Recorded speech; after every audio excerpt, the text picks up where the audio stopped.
Hi everyone, this is your Marcel 4 Grammar 4 lecture for the 15th of February.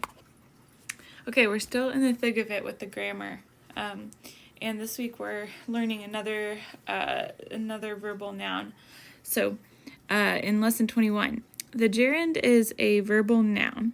In English, the gerund ends in ing. In Latin, every gerund contains the letters nd, which makes them easy to identify.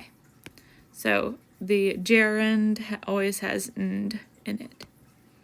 Okay, the gerund is formed by adding one of two endings.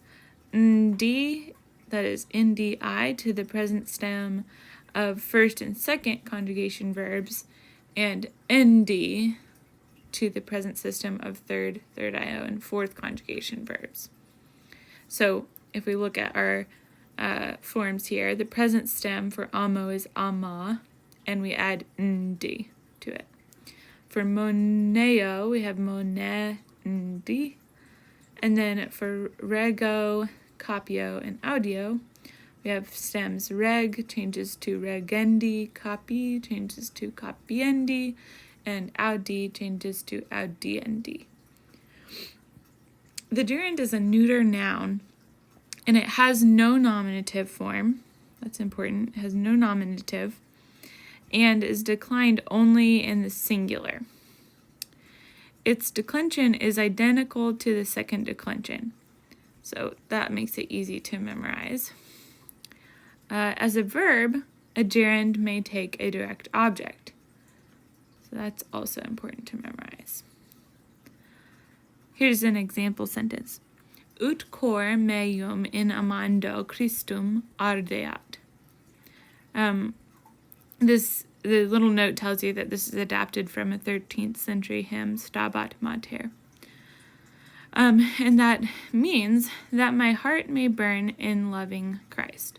Ut cor meum ardeat, that my heart may burn, in amando Christum, in loving Christ. Amando is the object of the preposition in, and it takes the direct object, Christum. The infinitive is also a verbal noun. It is only used in the nominative and accusative cases. So far we have verbal nouns, gerunds and infinitives. And gerunds can be in any case but the nominative and may only be singular. The infinitive is only used in the nominative and accusative cases. The gerund is used in the other three cases, genitive, dative, and ablative. All right, so here's some examples of infinitives and gerunds. So, conicere telum est difficile. Throwing the javelin is difficult. So, conicere telum, conicere there is an infinitive as the subject of the sentence. Throwing is the subject. Cupidus conjeciendi telum sum. I am desirous, sum cupidus, of throwing the javelin. Here we have a genitive case, and so we have the gerund conjeciendi rather than the infinitive, which does not occur in the genitive case. Then we have idoneus conjeciendo telum est. He is fit, idoneus, for throwing the javelin. Here we have another gerund because the dative case, gerunds have datives and infinitives do not have datives. Then we have telum conicere parat. He is preparing to throw the javelin. There we have an accusative direct object of the main verb in our infinitive. And finally, conjeciendo telum pugnat. He is fighting, or he fights by throwing the javelin. Here we have an ablative of means in this gerund in the ablative case. Okay, be careful. The gerund is not an adjective. Okay, it is not an adjective. To say, I see the boy throwing a javelin, use the present active participle which is a adjective, and say puerum conjecientem telum video. If you want to describe the boy as the javelin throwing boy, you would say conjecientem, the present active participle, not the gerund. Okay. So just quickly, let's look at the forms of the gerund. Like we said, it takes the present stem, ama, mone, rege, reg, copy, and audi, and adds ndi in the first two conjugations and nd in the third io, and fourth conjugations. Then it declines like a normal second declension word, and it doesn't go in the plural. All right, skip the nominative and does not occur in the plural. All right, now a sort of change of topics here. We have some time words that we're going to learn, or time constructions.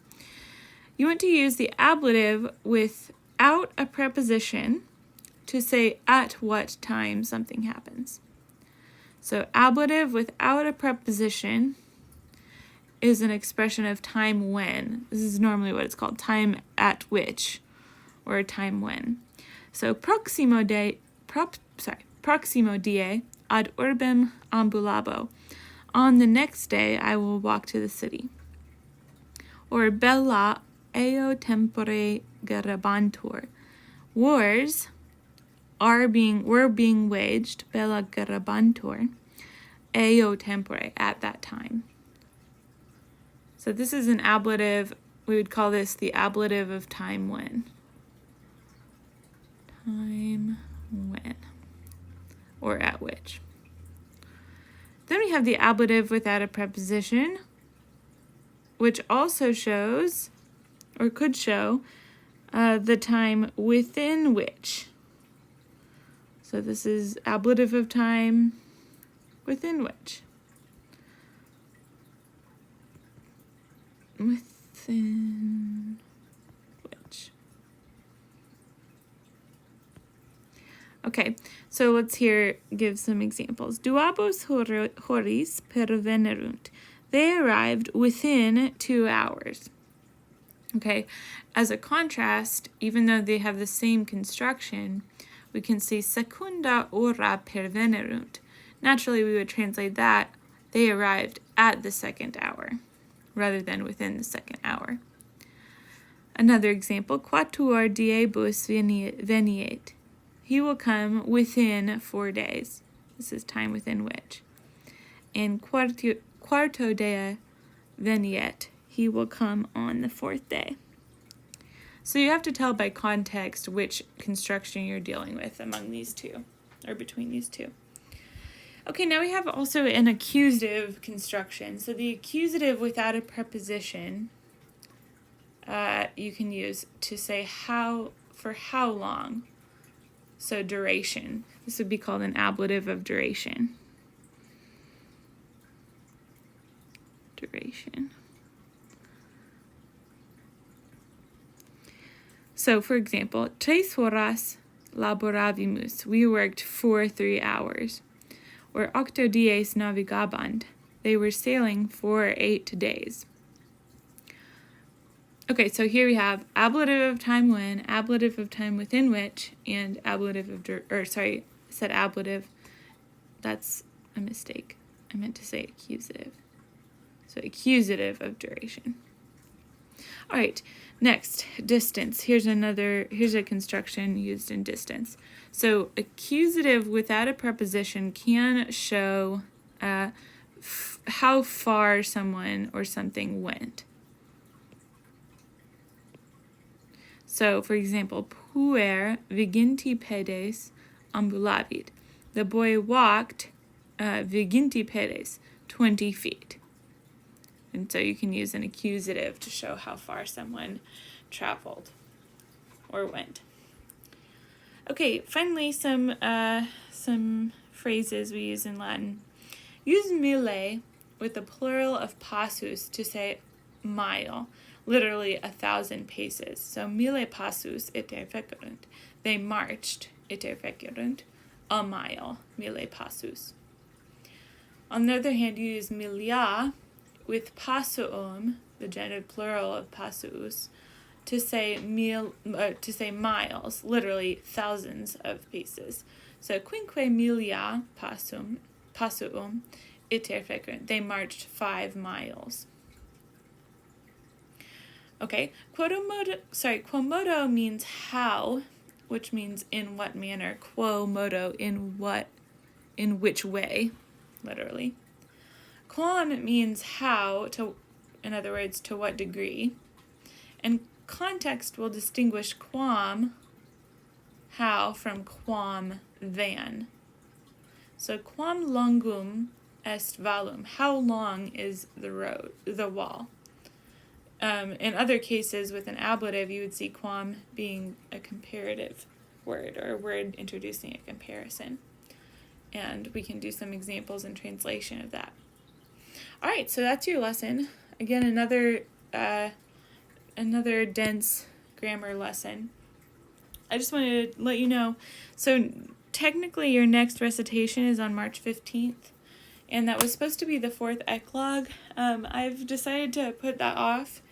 And also, I need to go in and pick a passage from the 4th eclogue instead of having you do the whole passage that is in your recitation file on Google Classroom. It's a little bit too long, and I want to cut it down a bit.